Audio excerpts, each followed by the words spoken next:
ناظرین international stages پر بہت ہلچل ہو رہی ہے اور سب سے زیادہ ہلچل مچائی ہوئی ہے پاکستان کے وزیر دفاع خواجہ آصف نے، خواہ وہ ان کی تقریر کے پیچھے بیٹھی ہوئی شمع جنیڈو جیسی شخصیت ہو یا پھر ایک بہت ہی بڑے جرنلسٹ انٹرنیشنل جرنلسٹ مہدی صاحب کو دیا ہوا ان کا ایک کنٹروورشل انٹرویو ہے۔ نہیں کنٹروورشل تو نہیں ہے وہ، اس میں انہوں نے کیسے جا کے مہدی حسن کو لاجواب کر دیا، اس کو بولنے نہیں دیا، اس کی بولتی بند کر دی۔ مہدی حسن کہہ رہا ہے کہ جی پہلی دفعہ کوئی مجھے بندہ ٹکرا ہے کہ جس نے آ کے کوئی میرا منہ توڑا ہے، ایک ایک بات کا منہ توڑ جواب دیا خواجہ صاحب نے۔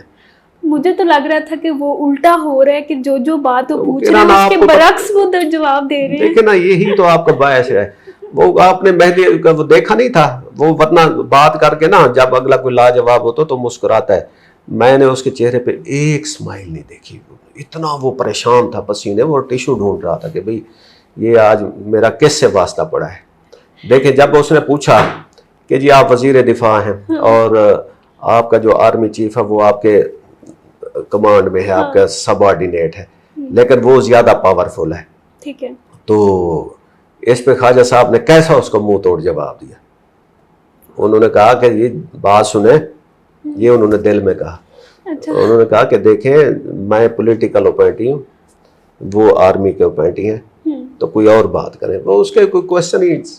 ڈھنگ کے نہیں تھے، اور مہدی نے لگتا ہے کہ وہ اپنے جو ریسرچر ہیں ان میں سے کسی ایک کو فائر بھی کر دیا ہوگا اس کے بعد، اور کہا ہوگا کہ آئندہ ذرا سوچ سمجھ کے گیسٹ بلایا کریں۔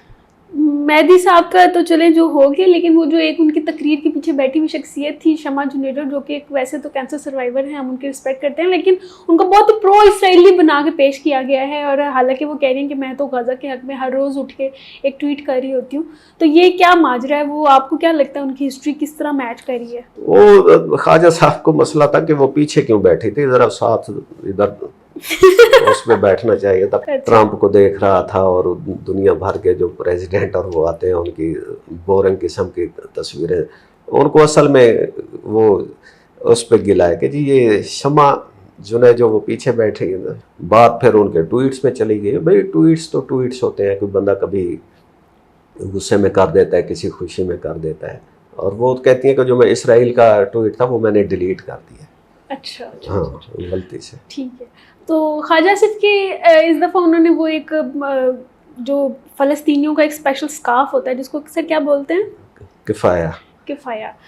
وہ بھی انہوں نے رکھا ہوا تھا اپنے شولڈرز پر، اور پھر جس پر کچھ لوگوں نے کہا کہ پرنا بہت اچھا لگ رہا ہے، تو خواجہ آصف نے ان کو ٹوکتے ہوئے کہا کہ اس کو پرنا نہیں کہتے، اس کو صافہ کہتے ہیں۔ انہوں نے کہا پرنا کیوں نہیں کہتے؟ کہتے پرنا تھوڑا شودا سا لگتا ہے۔ تو یہ تھوڑی سی یہ والی اس طرح کی چیزیں بھی الانگ سائڈ چل رہی ہیں۔ پتہ نہیں بچپن میں ہمیں بہت شوق ہوتا تھا کہ یہ صافہ رکھیں، اور ہمیں والدین نہیں رکھنے دیتے تھے، وہ کہتے تھے کہ بھئی یہ آپ کیوں کر رہے ہیں اس کو، یعنی کہ تھوڑا، حالانکہ یہ جیسے ایریا سے میں بلانگ کرتا ہوں سرائکی، تو ادھر کا یہ ایک قسم کا نا لوکل ڈریس ہونا چاہیے، لیکن اب وہ متروک ہوتا جا رہا ہے۔ جب ہم بچپن میں تھے تو ہمیں بہت شوق ہوتا تھا وہ رکھنے کا، تو وہ صافہ کو ہم کوئی اچھا لفظ نہیں اس وقت کرتے ہیں۔ خواجہ صاحب پرانے آدمی ہیں، وزادار اور کلچر کے وہ ہیں، تو میں ان کو یہ صافہ ریوائول کومنٹ پر ان کو کوئی ایوارڈ ملنا چاہیے کہ یہ انہوں نے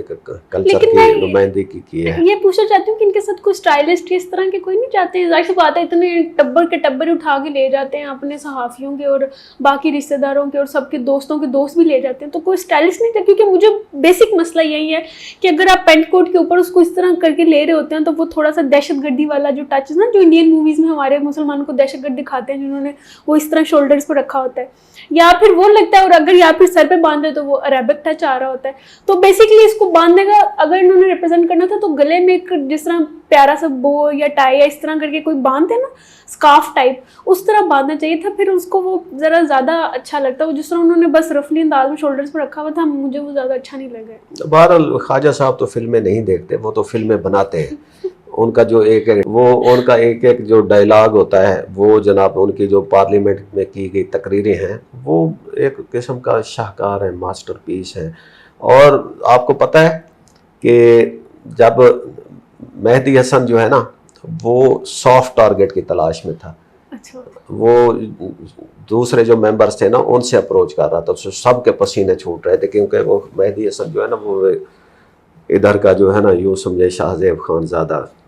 ڈبل پارٹ ہے، تو خواجہ صاحب نے کہا کہ اس کی طبیعت میں نے صاف کرنی ہے، اور وہ جب گئے تو مہدی حسن کوشش کرتا رہا کہ خواجہ صاحب ایک جملہ بول دیں، کیونکہ وہ جب پاکستان میں حامد میر کے سامنے بیٹھتے ہیں نا تو وہ اس کے سامنے کہتے ہیں کہ جی حامد میر صاحب آپ سے پرانی دوستی بھی ہے تو اس وجہ سے تھوڑا سا لحاظ بھی ہے۔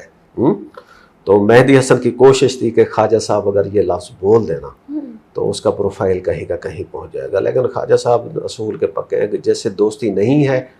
تو اس کو دوستی نہیں بولنی، اور اس لیے انہوں نے پورے پروگرام میں بس اس کے اوپر گولہ باری کی۔ وزیر دفاع ہیں آخر، ہیں تو مہدی حسن بیچارہ تو اس حسرت کے ساتھ ہی پروگرام ختم میں نے وہ پروگرام دیکھنے کی کوشش بھی کی ہے، بار بار دیکھا، لیکن مجھے لگ رہا ہے اس میں وہ جو ہے یہ جو ہے اس کے علاوہ باقی مہدی صاحب کے یہ جو ہے نا، یہ جو خاموشی تھی، یہ جو خواجہ صاحب کرتے ہیں نا یہ ہے، ہاں جی، تو اس میں نا یہ آپ کا چونکہ موسیقی سے تعلق نہیں ہے تو یہ جو پرانے گھرانے نا ان کو پتہ ہے کہ جب وہ کرتے ہیں نا یہ تو اس میں نا ایک لے آتی ہے، ٹھیک ہے، اور اگلا بندہ جو ہے نا وہ اس کا دماغ بالکل معاف ہو جاتا ہے۔ آپ ذرا اس کو دوبارہ سے سنیں، بار بار ریمائنڈ کر کے سنیں تو پھر آپ کو پتہ چلے گا کہ اس کے اوپر تو سر دھننا چاہیے کہ مزہ آئے گا آپ کو۔ یعنی کہ فائنلی جو انٹرنیشنل فورمز پر عمران خان کے علاوہ بھی کسی جرنلسٹ کو چپ کروانے والا ہے وہ ہمارے پاس پرسنالٹی آ گئی ہے۔ اب ہم نہیں، عمران خان ہے تو بھائی سوری تو سے کبھی نہیں چپ کرایا، اس کے سامنے تو جمپ لگاتے تھے، ٹھیک ہے، اور ابھی بھی وہ جیل میں وہ اڈیالہ کی اس میں جب ہوتی ہے تو ایک ایک صحافیوں پہ، جس نے صحافیوں کا منہ چپ کرایا ہے نا مہدی حسن انٹرنیشنل، وہ اسحاق ڈار کے بعد خواجہ آصف ہے۔ ختم کرتے ہیں۔ چلیں ناظرین، باقی آپ دیکھیے گا مہدی حسن صاحب کا انٹرویو اور بتائیے گا کہ مجھے سمجھ نہیں آئی ہے یا پھر حسن صاحب کو کچھ زیادہ ہی سمجھ آ گئی ہے۔